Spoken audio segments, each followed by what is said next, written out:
Greyman! Greyman! Greyman! Greyman! Greyman! Greyman! Greyman! Holy YouTube video, Greyman! Gather round, Grey Maniacs. It's time for another look in Box I at some of the comic books, some of the lovely comic books that I have in there. Right then, check out the rest of the videos in this series. If you've missed what I've got in Box I, you've had the Eclipso, you've had Black Condor, you've had Firebrand, you've had Valor. Let's look at the next lot. Right, I am very remiss in my Crisis on Infinite Earths run. I have number 5. These are from 85, and I think I started collecting in earnest in 86. I think I just missed out on these. I've got a few. I remember buying this one when it came out, The Death of the Flash.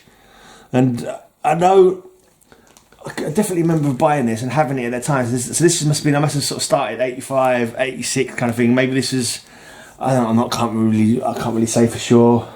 My memory doesn't go back that far, but I know having that at the time. I remember being upset that Flash died because some of the comics I'd read as a kid were the Flash. When I say, looking back at my comics, I probably only about 4 Flash comics or something like that, but to me, I enjoyed them, and he was the Flash, you know? I don't know, right, I got number 9. So maybe I started collecting now, number 10, because I've got the rest of them from this series, but some of them actually I might have bought later on, I'm not too sure. I haven't got the Death of Supergirl, but that's going to be an expensive one for me. 11 and 12. Pretty sure these are all George Perez art. I even got number 1. How did I review number 1? We did. I'm sure I did question if it was number 1 with the Cover Slingers guys, not Cover Slingers.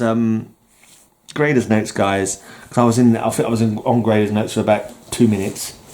Right, and this is some Crisis crossover comics that I've also put in this box. Now, some of them I've got twice because I've got them also in the runs. Let me just show you what I've got here. So this Blue Devil, I've got the whole Blue Devil run elsewhere. So this is like an extra. This is a double. Wow, it's got some spine roll. When I say some spine roll, we're talking masses. It looks like it's actually badly cut because it's like spine roll more at one end than it is at the other. It doesn't look like it's spine rolled here. I think it's, I don't know. Anyway, whatever. It's not like it's an expensive book. Oh yeah, and then there's the next Blue Devil, Blue Devil 18. So 17 and 18, both crossovers for Crisis on Infinite Earths. He's obviously meeting a version of himself. Dan Cassidy, meet Dan Cassidy. All-Star Squadron, I've also got a full one of this in another box. So I have 2 lots of this comic. Question, which of these heroes will have their lives forever changed by the coming of Harbinger? Answer, all of the above. Pardon me, 50th issue special. Yeah, I believe that the Earths all being thrown into one Earth definitely messes with them because they were like the wartime kind of related heroes. And I think Wonder Woman and Steve Trevor, who was the mother and father of Fury, one of the characters from that comic, I think, or was that in the All-Star? Was that in the other one? Not All-Star Squadron, but the Young All-Stars. I can't remember now. And I think it was in the All-Star Squadron. They ended up not being her parents anymore. They disappeared. They were no longer in existence somehow. Yeah, it was a very strange time. Crisis. So yeah, they got Crisis out of existence. Right, now the next crossover event I've got in here is Armageddon 2001.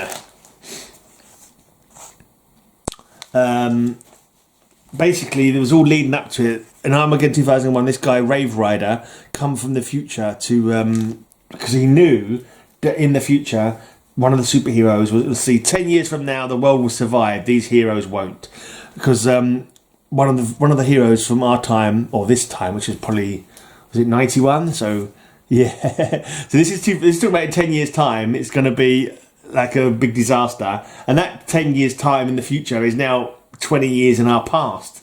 Wow. So Armageddon 2001 is 20 years ago, but it was actually the comics were 30 years ago, but meant to have been based 10 years in the future. So you got that anachronistic, futuristic kind of going on now. So basically he come back. He was able to touch the heroes, and he was able to get an idea of their future, or an idea of a possible future. And he was trying to find out which one of the heroes was going to become this character, the Monarch. And now, I'm not sure many people, well, probably a lot of people know this, but some people won't. But originally it was intended to be Captain Atom.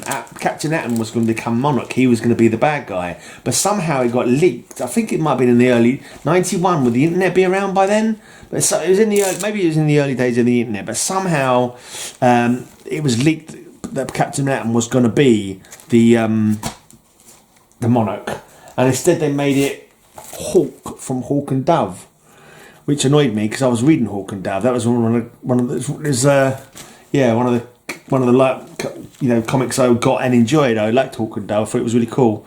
I liked the chemistry between the two. I liked the supporting cast and everything like that. I liked the fights they got into, the villains even, and and it turned out it was quite annoying. And what happened at the end? The Monarch comes back from the future, kills Dove. Hawk goes crazy, kills Monarch, then becomes Monarch. Talk about cyclical, timey-wimey, pain in the arsey origin. So he become that doesn't make any sense. Why would he do that? You know, why did he send? I think the idea was because like Dove, because he kind of represents chaos. His powers are given to him by chaos, whereas Dove's powers are given to him by order. Well, basically there was an agent of order, an agent of chaos, fell in love, and they as an experiment they gave powers to humans. One was based on their nature. So Don.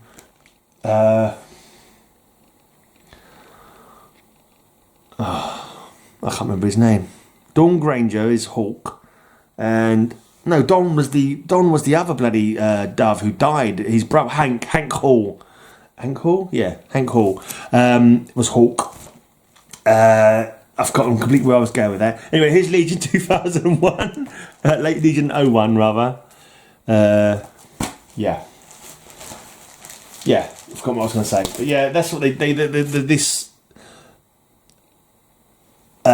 Order agent and Chaos agent fell in love, made humans into based on their being either already orderly. When the original Hawk and Dove was Don and Hank Hall, and Hank was the fiery one, and Don was the peace-loving one, and they gave them powers as an experiment kind of thing. And then later on, when Don died, during Crisis, I believe, they made Dawn Granger into the new Dove. But anyway. Yeah, I just don't get the whole mindset of why, his friend was murdered, destined to be his lover probably, because that's how the gods saw it. The agents of Chaos and Order saw it, and I think even when Wave Rider came back from the future, I think the story in the annuals showed them as being, romantically entangled in the future, and that was kind of, I think, where they probably was going to go if it lasted long enough. I think that was the whole idea of the experiment. Anyway, Armageddon Inferno. I can't remember. This is somehow tied into Armageddon. There's another one, Armageddon: The Alien Agenda. I'll show you in a second. This is one of those ones where it's like we want to milk the story as much as we can, so we'll make up another thing that probably didn't need to be done, but we've done it so we can get some more mileage out of the storyline. I think that was basically the story of this one. I can't remember there being any particular reason for it. Right, but in this alien agenda, what happens is Monarch, Hank Hall, and he escapes into the past, I think, after being defeated. I can't remember how he's defeated, but he escapes into the past and is chased by Captain Atom. There you go. Can't remember why it's called the Alien Agenda. The epic saga. Oh, there's some aliens watching. The epic saga continues. Watching these guys fight is almost as much fun as destroying the Earth.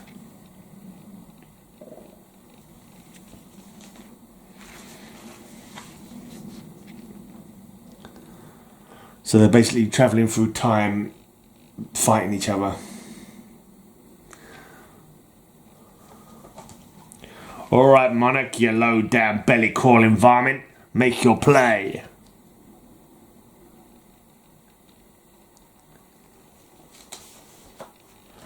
And now the final moment. And Monarch later on becomes extant. Who, when Hal Jordan becomes Parallax, they team up at some point for... Can't remember the name of that crossover event. Yeah. I don't remember. So let's not bother having a conversation about it, eh? Eventually, he gets killed. There's some time jumping shenanigans with in the Justice Society of America with Atom Smasher. What was he called originally? Al Rothstein, I think his name might be. His real name. I'm sure before he was Atom Smasher, I think he was called Atom, and he was like a legacy hero from. Was he? Was it All Star Squadron, or Young All Stars, or Infinity Inc.? Infinity Inc. That's the one. He was in the Infinity Inc. I think he was just called Atom in the Infinity Inc. Well, anyway, let's just go to X-Tank somehow gets time jumps onto a plane that's about to crash, and that's how he dies. If memory serves me right. Okay, there was a series called DC 1 Million where they imagined the millionth issue of DC Comics. So this one comes out in the November in the year 85,271. So that's quite a good concept. And then they had the annuals for that month all being DC 1 million. So Superman Action Comics, this will be the least one in the future because the year 85271, because I suppose it's around the same date. I thought it would be less time because it's already a few years ahead of the game, isn't it? It's the oldest comic book. Right, this is number 2 of DC 1 million. It's like Grant Morrison's in charge of writing that one, and it had some like real hyper futuristic concept kind of stuff.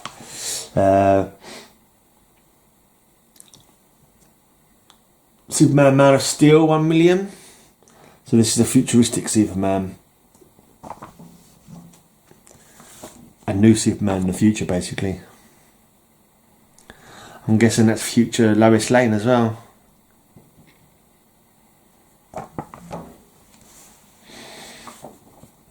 DC 1 million number 3. The Adventures of Superman 1 million. And I believe that's the Immortal Man. Was he called the Immortal Man? I think he was. He was a character that was around at that time, and every time he died, he'd come back with new powers. So basically, he's still alive in like 1 million series. It's the same guy. I think he was the only one of the same guy. Everyone else was like future iterations of the character kind of thing.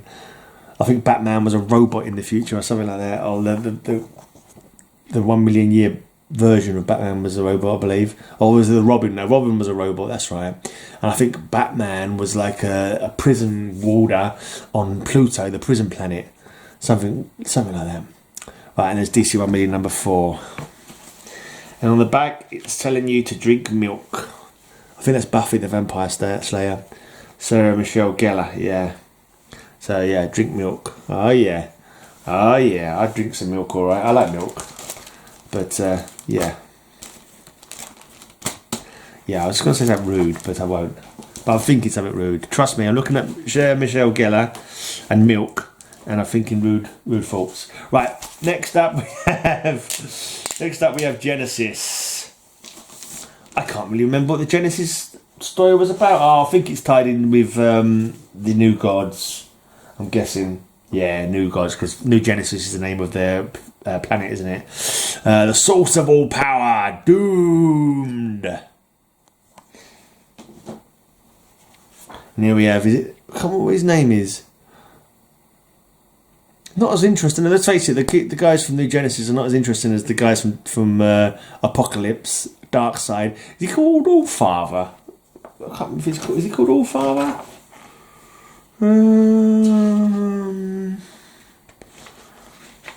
Hi, Father. Hi, Father. I'm going to see my dad today. I'm going to say that to him when I see him. I'm going to say, Hi, Father.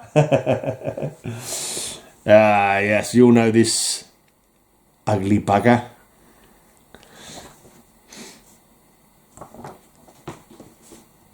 I was always calling him Darkseid. I've mentioned this before a long time ago, but Darkseid was always what I used to call him.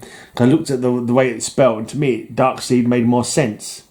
But apparently, it's like based on the Germanic spelling. Like Frankenstein, for example, the spelling is the same way, and it's got that same sound. Whereas to me, I also thought Darkseid sounded better than Darkside. Because like Darkseid is too close to like Star Wars, you know what I mean? The dark side of the Force. I think the name Darkseid sounded better because like planting a seed of darkness in the world and and what happens with seeds once you plant them, they grow, don't they? And so that's why I thought that was a better concept name.